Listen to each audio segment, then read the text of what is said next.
The Maryland Court of Appeals has ruled in favor of a landlord in a case that could completely negate the city's rental licensing law. I'm Tony, and this is Real Estate Investing and Landlord News.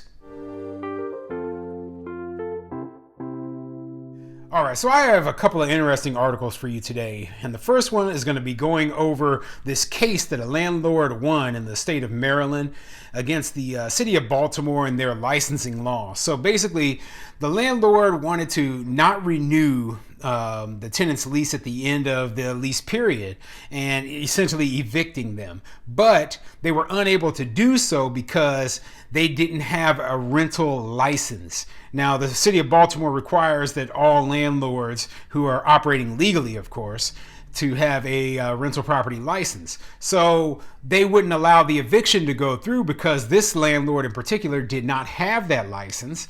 And this landlord was forced to go all the way up to the Maryland State Court of Appeals in order to finally receive a decision and them saying, hey, yes, you still have some property rights. You can get rid of this tenant.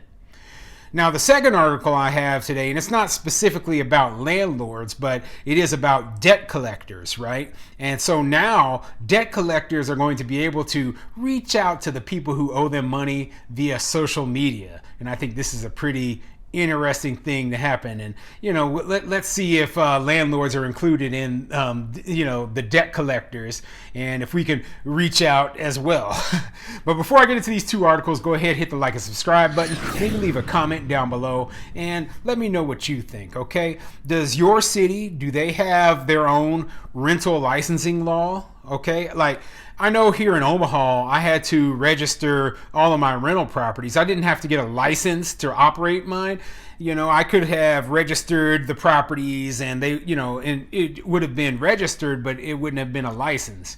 So, I don't understand the whole licensing thing other than maybe it's an attempt by the city to try to have some sort of standards available for these rental properties. But from what I can tell, there are still a great deal of properties that are not of the highest standard. So I don't really think that licensing helps other than as a complete cash grab and as a way to increase the amount of bureaucracy and make things more difficult for landlords to operate their businesses. So the first article I have for you today comes from usnews.com, and it says, Maryland court rules in favor of landlord in eviction case. Maryland's highest court has ruled in favor of a landlord in a Baltimore eviction case that legal experts say has wide ramifications for the city's licensing law. And let's see exactly what they say. Maryland's highest court ruled in favor of the landlord in a Baltimore eviction case that legal experts say has broad ramifications in the city.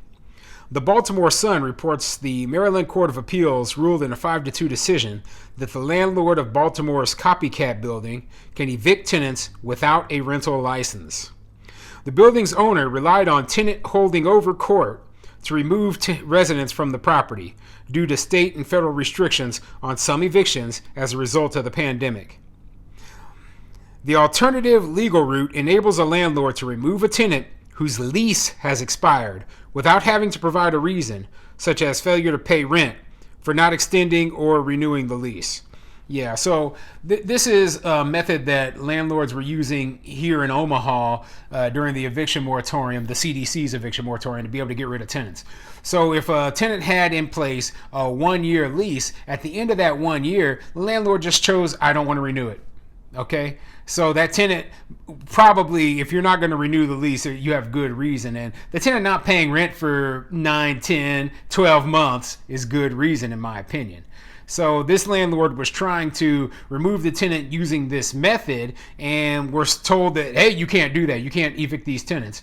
And the reason the city told them was because you don't have a rental license, which seems kind of ridiculous to me because if they have no rental license, then how are they able to rent to tenants at all in the first place? The city should be saying, well, you have to remove these tenants immediately because you don't have a rental license. Instead, they're doing the opposite and saying, no, you can't evict these tenants because you don't have a rental license.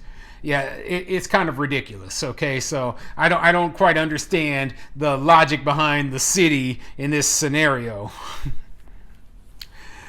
The owner's case was complicated by his lack of a rental license.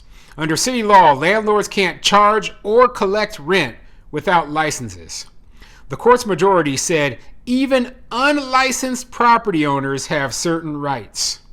Legal experts and tenant rights advocates called the decision a major blow to Baltimore's licensing law, which was designed to protect tenants from unsafe or predatory housing conditions. It will become settled law, they say, unless the Maryland legislature takes it up. So yeah, City of Baltimore had this ridiculous law that required a license out of the landlords. And they said that it was supposedly to protect tenants from unsafe or predatory housing conditions. But here's the thing, okay? When you put these laws in place, and I've said this 100 times, okay? You're going after that one bad landlord out of 1,000 who doesn't take care of their property, doesn't, do things correctly. You got one bad landlord out of 1,000, and guess what? The other 999 now have to jump through extra hoops, pay licensing fees, go through ridiculous inspections, make unneeded repairs, have to, and then what we do with all that extra cost and all that extra effort required, we charge the tenants higher rent. Okay, so it actually hurts affordable housing when you throw all these additional regulations onto these landlords, and they don't seem to realize that because they think that all landlords are super rich and we'll just swallow the loss. No, we run for-profit businesses. Okay, and I'm not saying that we shouldn't have some kind of standards or rules and regulations in place, but there has to be something better than punishing everyone because of a few bad apples. Okay, instead of picking out those bad apples and just throwing them away, right? Or in the case of these bad landlords, citing them, fining them, and, not letting them do business in the city. Instead, they come after all landlords, which is ridiculous. Okay, so it's good that the courts up in Maryland have decided that even without a license, that landlords do have some rights, to their property that they own. Okay, surprising because you never know with places like Maryland. East Coast, more progressive. You never know what's going to happen for the landlords. So the second article I have for you today, it's coming from wesh.com, and it says debt collectors. Oh, let me stop that. Debt collectors can now reach out to you over social media.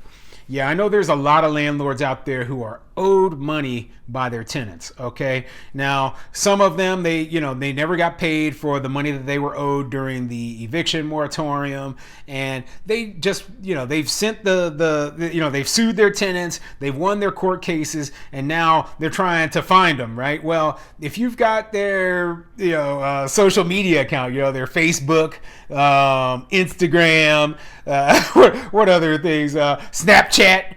Well, guess what? You can send these collection agencies. These collection agencies now can hop on Snapchat and hey, you owe us money.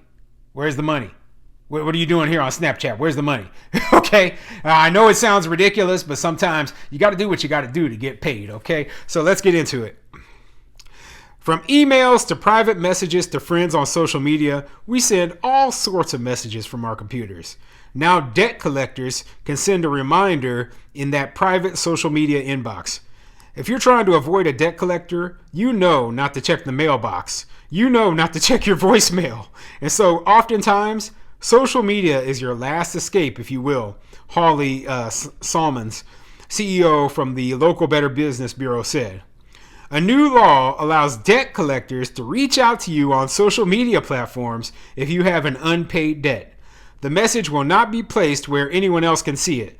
Okay, so I guess you can't, publicly shame the people, but you can send private messages. So maybe Facebook Messenger and, private conversation, like a private message via, some of these other platforms. But I was hoping that you'd be able to publicly shame them, hey, you didn't make your car payment this month. Where's my rent money at? That would be funny right there on their main page. But I guess that's not possible. Let's continue. The days of only phone calls and old-fashioned mail from debt collectors weren't keeping up with the times. Now messages can come in emails and texts as well. The debt collector has to be transparent in the message, telling you who they are and the purpose of the message. You can also opt out of getting more messages that way. Well, I guess if you can opt out, after you get that first message, that's acceptable, because these debt collectors, they are pretty heavy-handed, and they will just keep calling you and doing everything they can until you finally pay them. So that's a pretty interesting thing. I want to see where it goes. I want to see if it lasts any time, but maybe landlords can use this to get some of the money that they're owed.